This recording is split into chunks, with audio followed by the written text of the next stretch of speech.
تیسری حدیث میں آپ کو سنانے لگا ہوں کہ نبی پاک علیہ الصلوۃ والسلام نے فرمایا اپنی اولاد کو 3 چیزیں سکھاؤ. اولادکم، اپنی اولاد کو. یہ خطاب ٹیچر سے نہیں ہو رہا کہ وہ شاگردوں کو سکھائے، مسجد و مدرسے کے معلم سے نہیں ہو رہا کہ وہ اپنے شاگردوں کو سکھائے. یہ ارشاد حضور کا ماں باپ کو ہے کہ اپنی اولاد کو 3 چیزیں سکھاؤ. اور وہ 3 چیزیں کون سی ہیں؟ نمبر 1، اپنے نبی کی محبت. نمبر 2، اپنے نبی کی آل کی محبت. اور تیسرا فرمایا قرآن. ماشاءاللہ پڑھے لکھے حضرات بیٹھے ہیں، کیا محبت کسی بلیک بورڈ یا وائٹ بورڈ پہ لکھ کے سمجھائی جاتی ہے کہ یہ میم ہا بے تے اکٹھا لکھ دو تو محبت ہے؟ سرکار فرماتے ہیں اپنی اولاد کو سکھاؤ. کیسے سکھایا جائے؟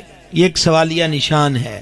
سادہ سا اس کا جواب یہ ہے کہ حضور اپنی امت سے مطالبہ کرتے ہیں کہ بطور والدین تمہارے اندر میری محبت ایسی ہونی چاہیے، میرا نام آئے تو سر عقیدت سے جھک جائے، محبوب کا ذکر ہو تو آنکھوں سے اشکوں کی جھڑی جاری ہو جائے، جانے جانا کا نام لب پر آئے تو ادب کے سانچے میں ڈھل کر آئے، اولاد دیکھ دیکھ کر سمجھ جائے کہ مدینے کے تاجور سے پیار کیسے کیا جاتا ہے اور حضور کی ذات کا ادب کیسے کیا جاتا ہے.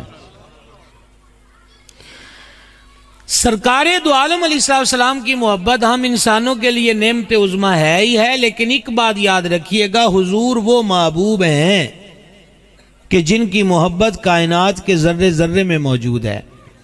پہلی حدیث اب جو میں نے اب سرخی قائم کی اس کے تحت پہلی حدیث پاک. کوئی بندہ اپنے بچوں کو مار پیٹ رہا ہونا تو لوگ کہتے ہیں اے پتھر دے لے، دے سینے وچ دل نہیں پتھر ہے. پتا چلا کہ پتھروں میں پیار نہیں ہوتا. یہ حدیث بخاری کی ہے اور سنیے گا، سمجھ آ جائے تو بولنے میں حرج نہیں. جانے جہاں علیہ الصلوۃ والسلام نے فرمایا احد پہاڑ ہم سے محبت کرتا ہے اور ہم احد پہاڑ سے محبت فرماتے ہیں.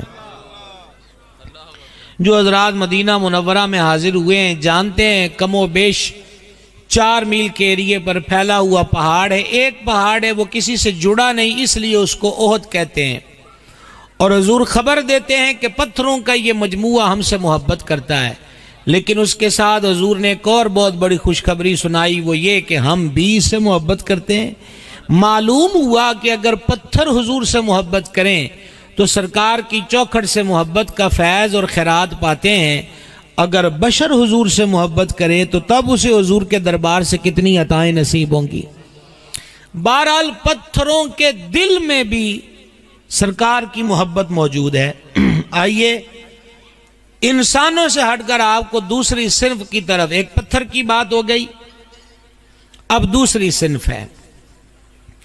مسجد نبوی شریف میں جب ممبر نہیں تھا تو نبی کریم علیہ السلام کھڑے ہو کر اپنے میٹھے بول ارشاد فرماتے. صحابہ اکرام ہمیشہ اس تانگ طلب میں رہتے تھے کہ حضور کو آرام کس طرح پہنچایا جائے، حضور کو راحت کیسے پہنچائی جائے.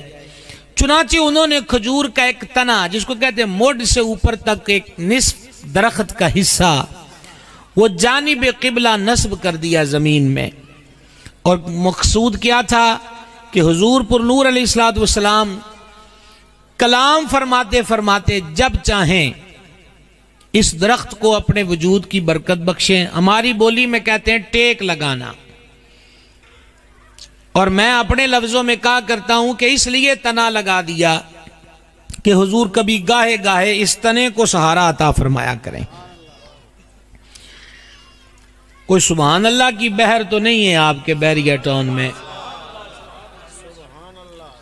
یہ تو ایسے ہے الماریوں میں سجے ہوئے حضرات سے بات ہو، یہ تو سمندری میں بھی کافی ہیں. اور آپ دائیں بائیں دیکھنے کے عادی کم بنیں، ذکر یار کی طرف متوجہ رہنے کا شوق پیدا کریں. سمجھائیے جناب. اب وہ تنا نصب کر دیا. سرکار گاہے گاہے کھڑے ہو کر جب اپنے میٹھے بول بخشتے تو اس تنے کے ساتھ اپنی کمر اقدس کو لمس کا شرف بخشتے، وہ ٹچ ہوتا حضور کے وجود کے ساتھ. مدت گزری، ایک اور گھر سے ممبر بن کر مسجد نبوی شریف میں پیش کر دیا گیا. اس ممبر کے 3 زینے تھے اور یہ پہلا مسجد نبوی کا لکڑی کا ممبر تھا.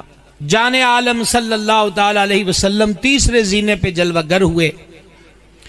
ابھی گفتگو شروع ہوئی تھی, سرکار نے خطبے کا آغاز فرمایا تھا تو اس بے جان تنے سے رونے کی آواز آنے لگ گئی. دیکھیے محسوسات کا ایک عالم ہوتا ہے, کوئی چیز بندہ دیکھتا ہے, محسوس کرتا ہے تو اسے اپنے لفظوں میں بیان کرتا ہے. میں یہاں 2 جملے بیان کرنے لگا ہوں جو محسوس کرنے والوں نے کیے. پہلا جملہ, اس تنے سے رونے کی یوں آواز آئی جس طرح بچہ ماں سے بچھڑ کے روتا ہے. اور دوسری کا جس طرح اونٹنی سے اس کا بچہ چھین لیا جائے, وہ صحراؤں میں چنگھاڑتی پھرتی ہے, ایسے اس تنے سے رونے کی آواز آ رہی تھی. اچھا جی, حدیث شریف بخاری کی ہے. جب رونے کی آواز آئی تو جان عالم نے ممبر سے نزول جلال فرمایا, اور ایک روایت ہے کہ اس تنے پر حضور نے اپنا مبارک ہاتھ رکھا, اور دوسری روایت تو ویسے ہی عاشقوں کی روح کو تڑپا دیتی ہے. وہ لفظ یہ ہے کہ حضور نے اس تنے کو اپنی باہوں میں لے لیا. سبحان اللہ الکریم. اس سے رونے کی آواز آنا بند ہو گئی, خاموش ہو گیا. سرکار پھر ممبر پہ جلوہ گر ہوئے. صحابہ اکرام نے عرض کی ہے جانے جائیں یہ ماجرا کیا تھا؟ فرمایا یہ رویا تو ہم نے اس سے رونے کا سبب پوچھا. ذرا دیکھیے سرکار کا عشق اور محبت کہاں کہاں ہے. فرمایا اس بے جان تنے نے کہا بھائی 2 چند لمحے مجھے دیجئے گا, جو خوشبو میں چھڑکا رہا ہوں ذرا تھوڑا سا موقع دے دیں. یہاں میں پہلی بار آیا ہوں, لاہور میں پہلی بار نہیں. لاہور چ مینوں ایک کوئی گھر دا پتا ہے, اس گھر دا نام ہے داتا صاحب.